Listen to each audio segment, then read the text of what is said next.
नमस्कार, आप देख रहे हैं डीडी न्यूज। मैं हूं आंचल गुलाटी गुंबर और आगे बढ़ने से पहले एक नजर सुर्खियों की तरफ। क्वाड के कैंसर मूनशॉट पहल में प्रधानमंत्री नरेंद्र मोदी की बड़ी घोषणा। सर्वाइकल कैंसर से निपटने के लिए भारत देगा $7.5 मिलियन। पीएम ने कहा, one earth one health Bharat का विजन। रेडियोथेरेपी उपचार और क्षमता निर्माण में भी सहयोग देगा भारत।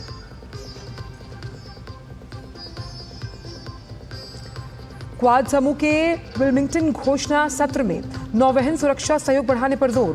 प्रधानमंत्री ने कहा, किसी के खिलाफ नहीं है क्वाड, बल्कि सभी मसलों के शांतिपूर्ण ढंग से समाधान निकालने का पक्षधर। प्रधानमंत्री ने जापान और ऑस्ट्रेलिया के समकक्षों से की द्विपक्षीय वार्ता। जापानी पीएम फुमियो किशिदा का विशेष रणनीतिक और वैश्विक साझेदारी को आगे बढ़ाने के लिए जताया आभार। ऑस्ट्रेलियाई पीएम एंथनी अल्बनीजे के साथ समसामयिक मुद्दों पर की चर्चा। जम्मू कश्मीर के दूसरे चरण के लिए प्रचार जोरों पर। भाजपा के लिए अमित शाह, नौशेरा और जेपी नड्डा जम्मू में करेंगे जनसभा। कांग्रेस नेशनल कॉन्फ्रेंस और पीडीपी ने भी प्रचार में झोंकी पूरी ताकत। श्रीलंका में राष्ट्रपति चुनाव के आज आएंगे नतीजे। एनपीपी नेता अनुरा दिसानायके राष्ट्रपति बनने की दौड़ में सबसे आगे। राष्ट्रपति रणिल विक्रमसिंघे और मुख्य विपक्षी नेता साजिद प्रेमदासा रुझानों में चल रहे हैं पीछे। और खेल की खबरों में, चेस ओलंपियाड में भारत की दोनों टीमें स्वर्ण पदक जीतने के करीब। आज अंतिम दौर के मुकाबले में भारतीय पुरुष टीम की स्लोवेनिया से होगी भिड़ंत। भारतीय महिला टीम कजाकिस्तान के साथ संयुक्त रूप से शीर्ष पर कायम।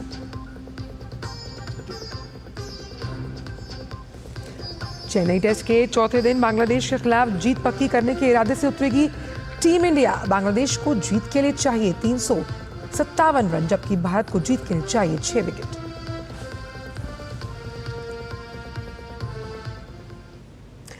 और आइए सबसे पहले अब देखते हैं खबरें प्रधानमंत्री के अमेरिकी दौरे से जुड़ी हुई।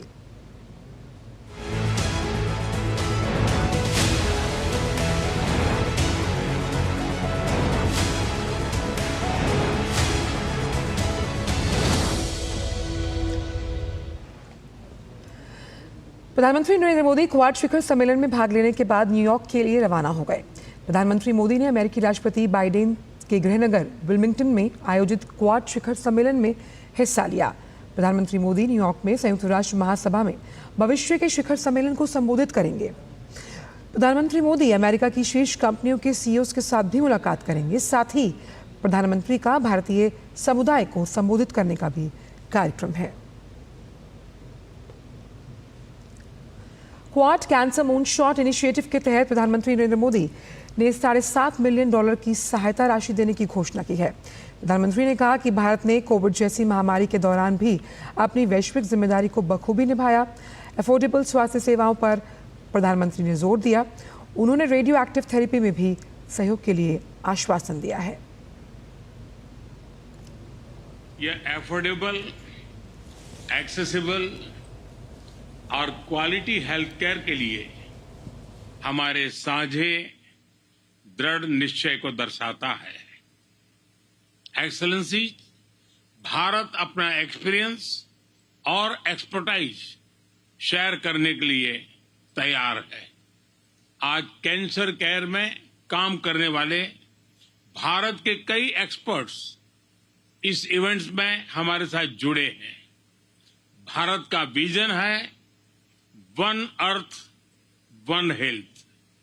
इसी भावना से मैं क्वाड मूनशॉट इनिशिएटिव के तहत $7.5 मिलियन के सैपलिंग किट्स, डिटेक्शन किट्स और वैक्सीन का सहयोग देने की घोषणा करता हूं।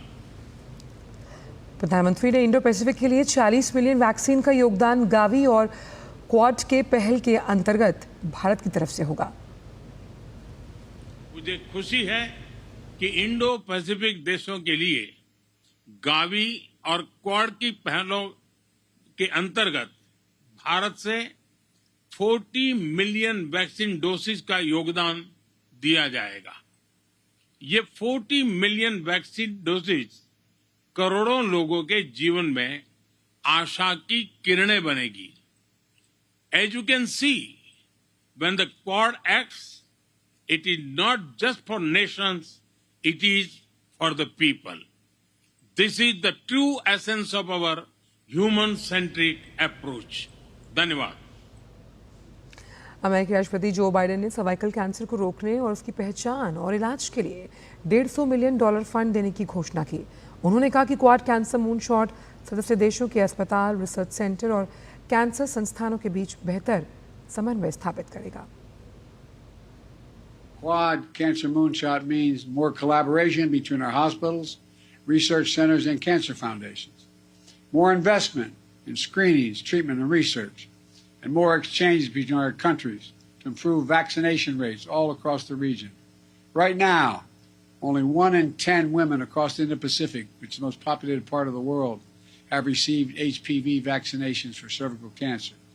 So I'm proud to announce that our 4 countries, the leaders behind me, and many organizations here today are committing over $150 million for HPV screening and therapeutics. And next year, doctors and nurses from the U.S. Navy will begin a program to train Indo-Pacific counterparts in conducting cervical cancer screening and vaccination so we can reach every woman in the region. वहीं Japan के प्रधानमंत्री Fumio Kishida ने तकनीकी सहयोग देने की बात भी कही है. Regarding the measures against cervical cancers, we have supported the deployment of medical equipment and facilities, offered technical cooperation, or have contributed to international organizations including Gavi Vaccine Alliances, UNFPA, and IAPPF, among others, and such endeavors will continue going forward. We will cooperate with you closely in order to bring together the technologies and networks of the Quad to raise the effects of our measures against cancers even further. वहीं ऑस्ट्रेलियाई प्रधानमंत्री Anthony अल्बनीज़े ने कहा कि HPV vaccine का निर्माण कर Australia ने सर्वाइकल कैंसर के खिलाफ लड़ाई में बड़ी पहल की है. Australia is expanding our funding commitment.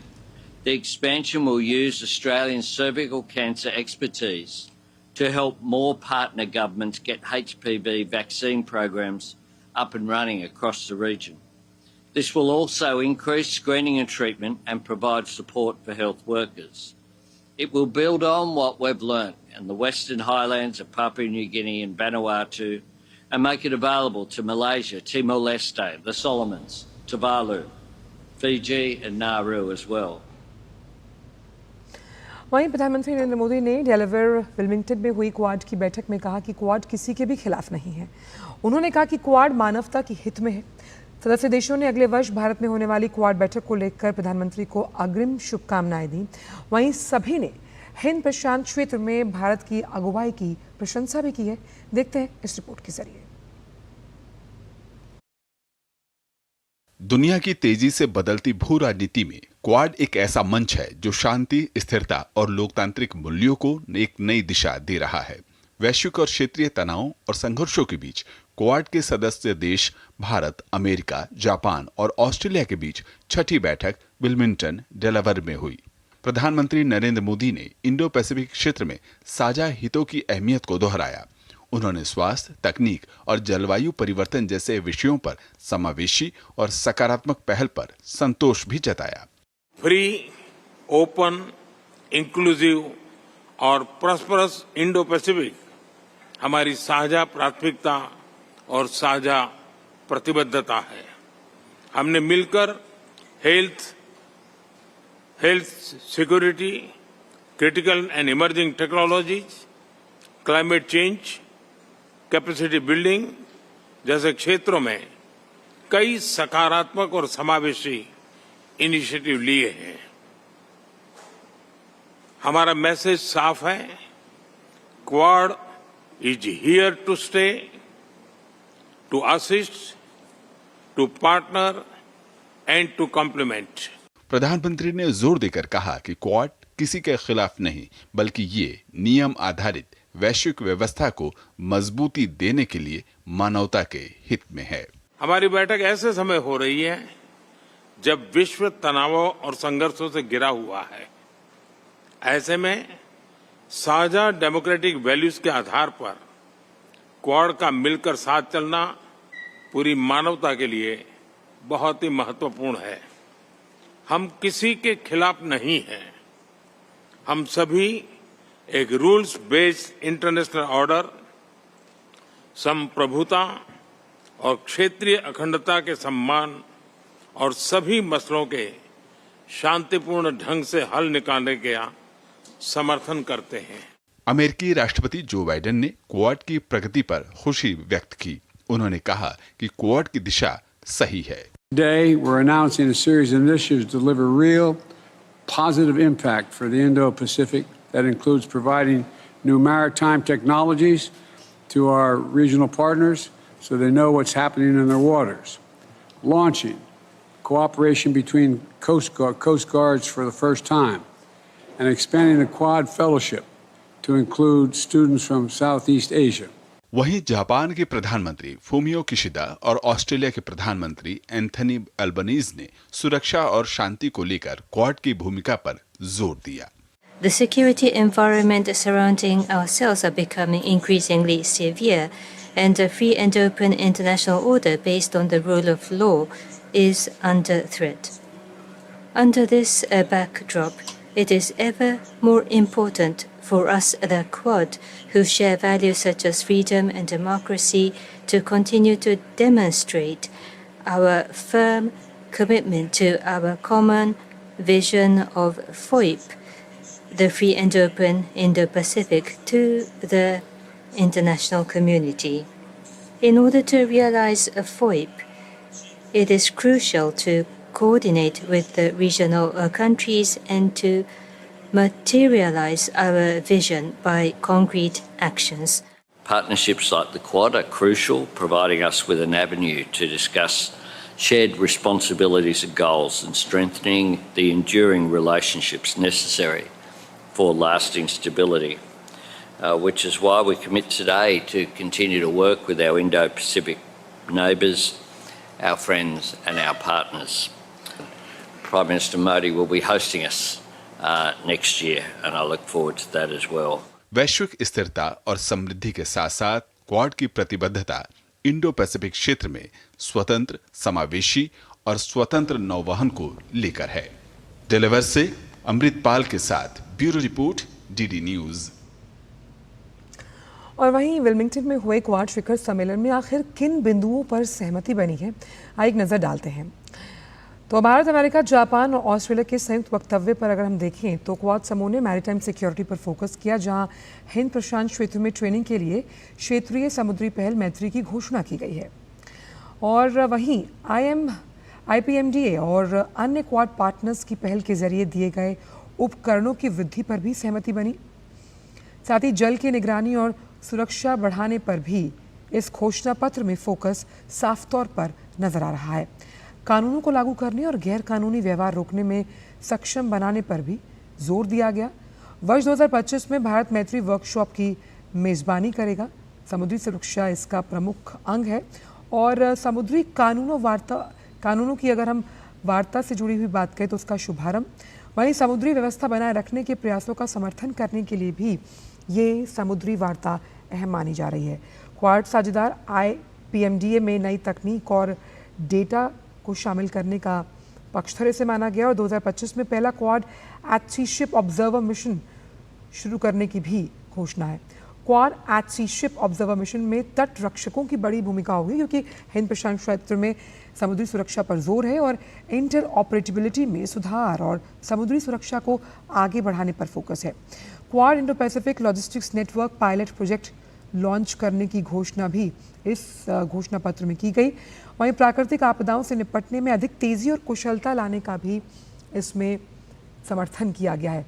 Future partnership के लिए क्वाड स्पोर्ट्स की भी घोषणा की गई है और इंडो पैसिफिक में टिकाऊ और लचीले बंदरगाह बुनियादी ढांचे के विकास को समर्थन। 2025 में मुंबई में भारत की ओर से क्वाड क्षेत्रीय बंदरगाह और परिवहन सम्मेलन होगा। जिस ब्लू इकोनॉमी की बात हम करते हैं वो इस लिहाज से बेहद अहम। 2200 से अधिक विशेषज्ञों के लिए क्वाड इंफ्रास्ट्रक्चर फेलोशिप के विस्तारीकरण का भी इसमें जिक्र है। विश्वसनीय प्रौद्योगिकी समाधान के लिए साझेदारी की महत्वाकांक्षी विस्तार और इंडो पैसिफिक के छात्रों को $5 लाख की 50 क्वाड स्कॉलरशिप देने की भी घोषणा इस विल्मिंगटन के घोषणा पत्र में की गई है।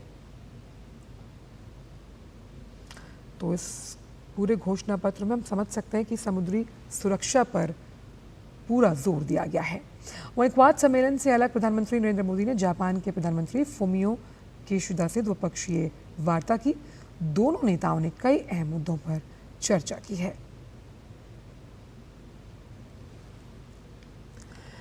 प्रधानमंत्री नरेंद्र मोदी ने ऑस्ट्रेलिया के प्रधानमंत्री एंथनी अल्बनीज़े से द्विपक्षीय वार्ता की। दोनों नेताओं ने कुछ अहम विषयों को लेकर चर्चा की।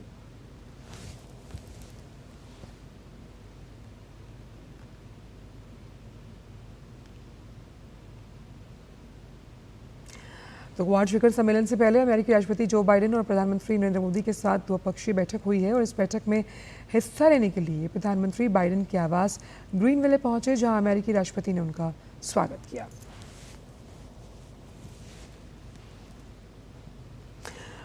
व्यापक वैश्विक रणनीतिक साझेदारी को और आगे बढ़ाते हुए प्रधानमंत्री नरेंद्र मोदी और राष्ट्रपति जो बाइडेन ने विल्मिंगटन, डेलावेयर में द्विपक्षीय वार्ता की।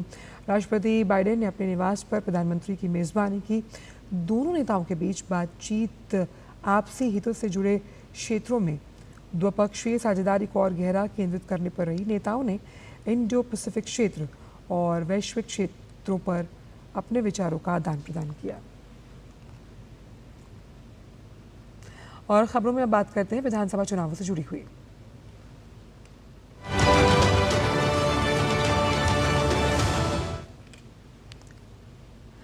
बीजेपी के राष्ट्रीय अध्यक्ष और केंद्रीय मंत्री जगत प्रकाश नड्डा जम्मू के दौरे पर हैं। जेपी नड्डा जम्मू में 2 जनसभाओं को संबोधित करेंगे। जेपी नड्डा जम्मू उत्तर जिले के बरनाई में विशाल जनसभा को संबोधित करेंगे। उसके बाद एक प्रबुद्ध जन सम्मेलन को संबोधन देने का कार्यक्रम है। बीजेपी अध्यक्ष दोपहर बाद एक रोड शो में भी शामिल होंगे।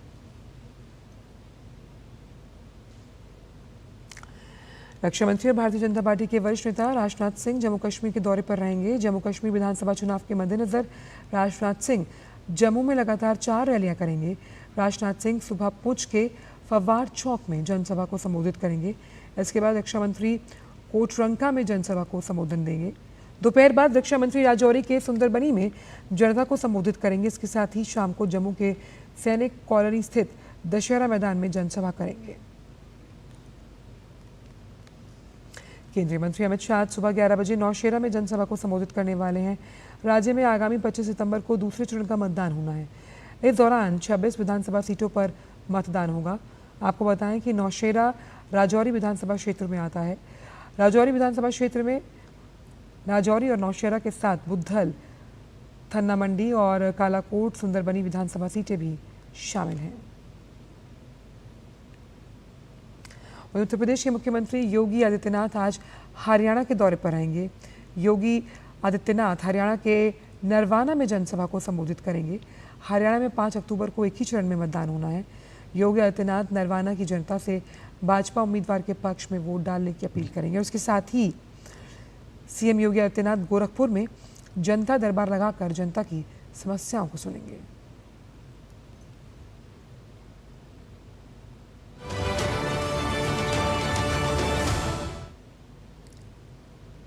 उपराष्ट्रपति जगदीप धनखड़ केंद्र शासित प्रदेश दादरा और नागर हवेली, दमन और दीव के 3 दिवसीय दौरे पर हैं। उपराष्ट्रपति की ओर से केंद्र शासित प्रदेश का ये पहला दौरा है। केंद्र शासित प्रदेश के अपने इस पहले दौरे के अंतिम दिन उपराष्ट्रपति दीव में घोगला ब्लू फ्लैग बीच और घोगला टेंट सिटी की यात्रा करेंगे। इसके साथ ही वो घोगला में प्रधानमंत्री आवास योजना शहरी के अंतर्गत फ्लैट्स का भी उद्घाटन करेंगे।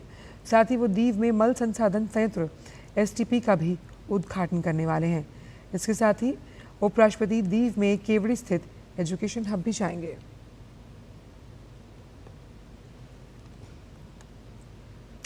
दिल्ली के पूर्व मुख्यमंत्री अरविंद केजरीवाल और दिल्ली की आम आदमी पार्टी की सरकार के खिलाफ बीजेपी आज धरने पर बैठेगी।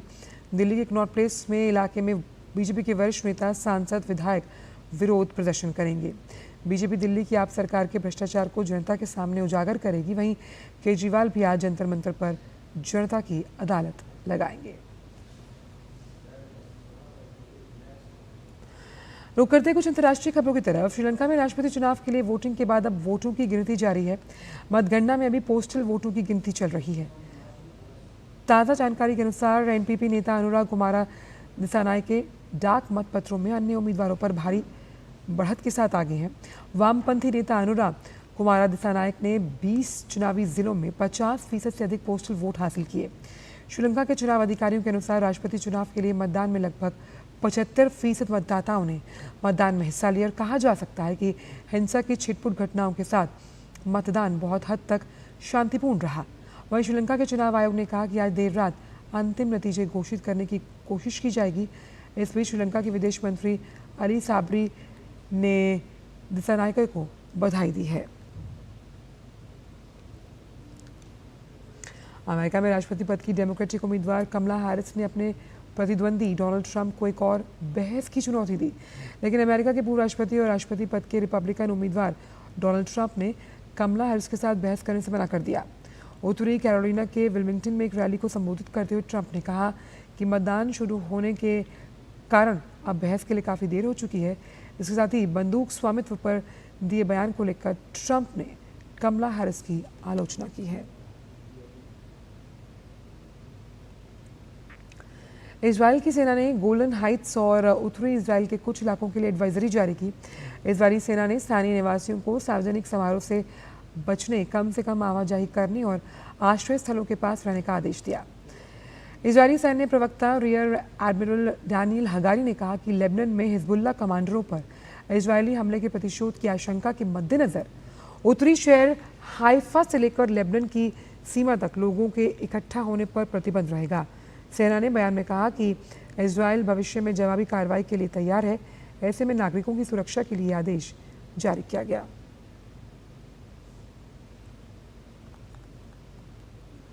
अब खबरें खेल जगत से। ग्रैंड मास्टर ऑफ विश्व चैंपियनशिप चैलेंजर डी गुकेश ने बुडापेस्ट में जारी 45वें शतरंज ओलंपियाड में भारतीय पुरुषों के लिए पहले स्वर्ण पदक की उम्मीद जगाते हुए अमेरिका के फैबियानो कारुआनो को हरा दिया। वहीं अर्जुन एरिगैसी ने एक और लंबे मैराथन गेम के बाद लीनियर डेमिगोस परेस को हराया। विदित गुजराती ने लेवोन एरोनियन के खिलाफ ड्रॉ खेला। भारत और बांग्लादेश के बीच चेन्नई में खेले जा रहे पहले टेस्ट मुकाबले में भारत ने अपना शिकंजा कस लिया। भारत की ओर से जीत के लिए दिए गए 515 रन के जवाब में बांग्लादेश की टीम ने तीसरे दिन का खेल खत्म होने पर अपनी दूसरी पारी में 4 विकेट खोकर 158 रन बनाए। बांग्लादेश की ओर से कप्तान नजमुल हुसैन शांतो 51 रन बनाकर नाबाद है। इस तरह भारतीय टीम जीत से सिर्फ 6 विकेट दूर। प्रीमियर लीग में लिवरपूल का बेहतरीन खेल देखने को मिला। टीम ने शनिवार को एएफसी बॉर्नमाउथ को 3-0 से शिकस्त दी।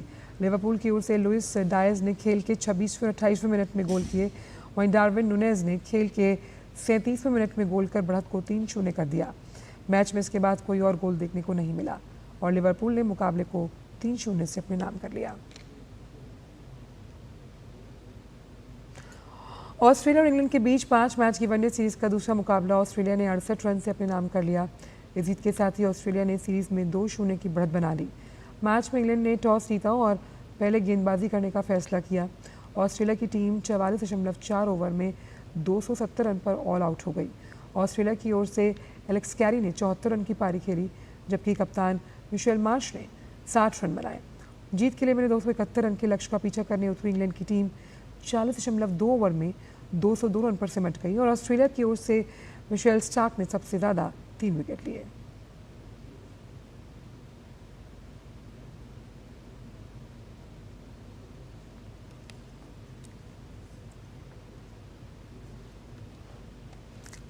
और अब बात इंदौर की सड़कों की, जहां पर आज से कारें नहीं दिखेंगी। जी हां, आज इंदौर नो कार डे मना रहा है। देखिए हमारी सहयोगी आशीष मंगल सोनी की ये खास रिपोर्ट। और इसी के साथ हमें दीजिए इजाजत। नमस्कार। देश का सबसे स्वच्छतम शहर इंदौर एक और नवाचार करने जा रहा है। 22 सितंबर को पूरे शहर में नो कार डे मनाया जाएगा।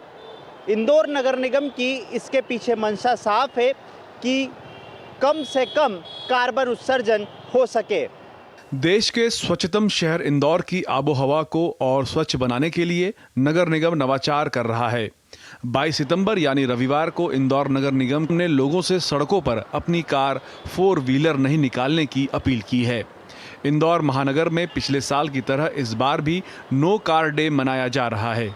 इस दौरान शहर में बहुत कम संख्या में कारें सड़कों पर दिखाई देती हैं। नो कार डे मनाने का मकसद एयर क्वालिटी इंडेक्स को ठीक करना है। दरअसल पिछले साल इंदौर में 22 सितंबर को ही नो कार डे मनाया गया था।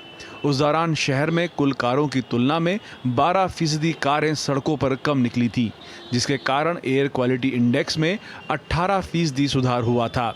महापौर पुष्यमित्र भार्गव ने बताया कि इंदौर में पर्यावरण संरक्षण के लिए लगातार दूसरे साल 22 सितंबर को नो कार डे रहेगा। इस बार बीआरटीएस को एक दिन के लिए कार फ्री जोन करने की तैयारी है। इससे पर्यावरण को नुकसान कम होगा और ट्रैफिक दबाव घटेगा। इस दौरान महापौर ने इंदौर वासियों से अपील की है कि 22 सितंबर को कार की बजाय पब्लिक ट्रांसपोर्ट का उपयोग करें। नो कार डे या कार फ्री डे एक प्रयास है सड़कों पर ट्रैफिक कंजेशन कम करने का, एक प्रयास है पब्लिक ट्रांसपोर्ट को बढ़ावा देने का, एक बड़ा प्रयास है एयर क्वालिटी इंडेक्स को इम्प्रूव करने का। पिछली बार करीब 14 से 15% ग्रीन हाउस गैसेस का इमिशन कम हुआ, करीब 12% कारें सड़कों पर कम उतरी। चूँकि ये कंपलसरी हमने नहीं किया है, स्वैच्छिक है, तो उसका जो प्रतिसाद मिला उसने इस बार हमारे प्रयास को डबल किया और मुझे विश्वास है कि इस बार हम कम से कम शहर की एक लेन पूरी कार फ्री रखेंगे। आपको बता दें कि इंदौर शहर में रोजाना करीब 4,26,000 से ज्यादा कारें और 4,500 से ज्यादा टैक्सी चलती हैं। पिछले साल शहर में कुल कारों की तुलना में 12% कारें सड़कों पर कम निकलने से 5.52% सल्फर डाइऑक्साइड को वायुमंडल में जाने से रोका जा सका था।